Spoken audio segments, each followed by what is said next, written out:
Hi darlings, how are you today? I hope you are all okay. I have a secret to reveal today. I have a secret on articles. Do you know how to use articles? Don't worry if not. So give me your ears and watch this video till the end. You won't be disappointed. Donc durant toute cette vidéo, nous allons vous expliquer comment utiliser les articles en anglais. Très simple, pas compliqué. Soyez juste concentrés et regardez cette vidéo jusqu'à la fin. Vous ne serez pas. Avant de commencer, il est très important de noter que la variation en genre et en nombre des articles indéfinis n'existe pas en anglais, comme on a l'habitude d'avoir en français. Donc, comme en français, on dit une fille, un garçon. En anglais, c'est a boy, a girl. Ça ne varie pas en fonction du genre. Et on n'a pas de pluriel. On n'a pas de pluriel avec l'article indéfini et an. Very interesting. Maintenant, avant qu'on ne commence avec notre premier point, abonnez-vous si vous ne l'avez pas encore fait et activez la cloche de notification. Notre premier point dit que pour mettre « et » devant un nom ou bien devant un mot, il faut se rassurer que ce mot-là commence avec un consonant sound. Pour mettre « an » devant un mot, il faut se rassurer que ce mot-là commence avec un vowel sound. Donc avant de mettre « et » devant un nom, il faut prononcer. La prononciation joue un grand rôle ici. Parce qu'il faut prononcer pour savoir si c'est un son voyelle ou bien un son consonne. Et si c'est un son consonne, tu mets et. Et si c'est un son voyelle, tu mets an. Very simple. Very, very simple. Ici au tableau, nous avons quelques exemples. Quelques exemples sur ce premier point. Et j'insiste sur le fait que ça doit commencer avec un son consonne ou bien un son voyelle. Nous avons comme exemple an orange, an elephant, a boy, a girl, a union, an MP3, a university. Ici, nous avons dit an orange parce que notre mot commence avec un son voyelle, le son E. C'est pour ça que nous avons mis an. Nous avons dit an elephant parce que notre mot elephant commence avec un son voyelle. Nous avons mis a boy, que ça commence avec un son consonne. A boy, le son B. Nous avons dit a girl, parce que ça commence avec un son consonne. A girl.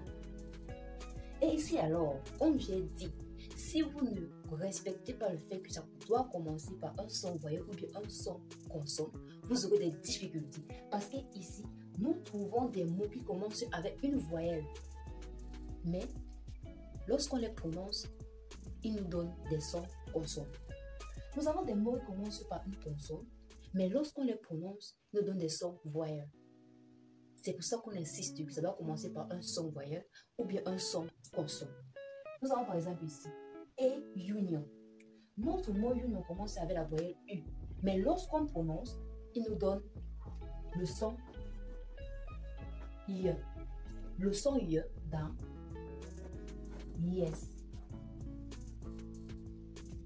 Et retenez que en anglais, le son Y n'existe pas comme voyelle. C'est une consonne. C'est pour cela que nous avons dit et union. Parce que quand on prononce notre mot, ça commence avec le son Y. Union. Nous avons ici là en MP3. Notre mot commence avec une consonne. Notre mot commence avec une consonne. Mais lorsqu'on prononce, ça donne un son voyelle. Plus ça donne un son voyelle, nous allons mettre notre an.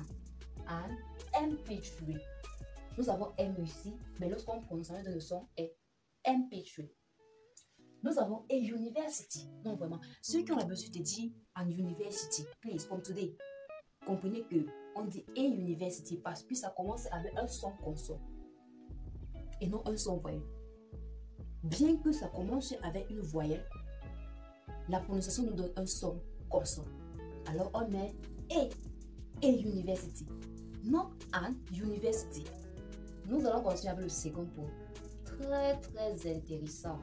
Ici on dit que on met a ou bien an après les prépositions comme without, as, of. C'est là que tu peux mettre a ou bien an. Alors ici on voit quoi? Quand je dis I went to school without a book. I went to school without a book. Ici, nous avons notre without. Puisque nous avons la proposition without, donc, on met notre a. Et on a mis et pourquoi? Parce que notre mot book commence avec un son comme ça. Notre mot book commence avec un son comme ça.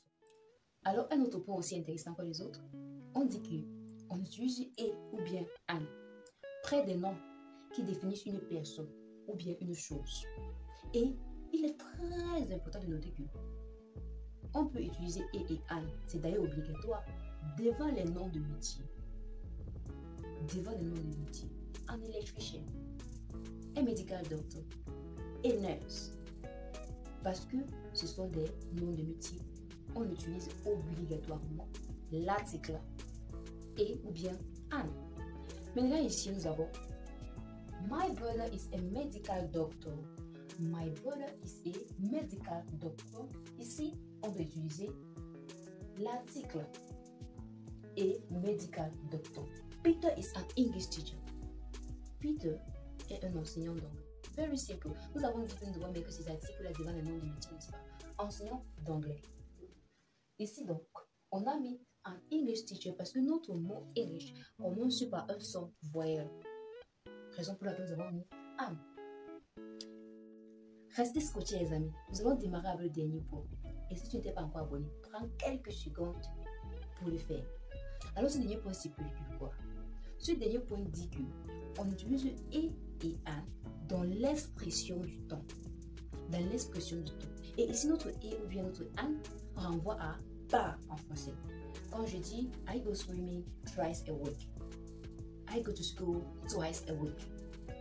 So this is I go to school twice a week. Je vais à l'école 3 fois par semaine.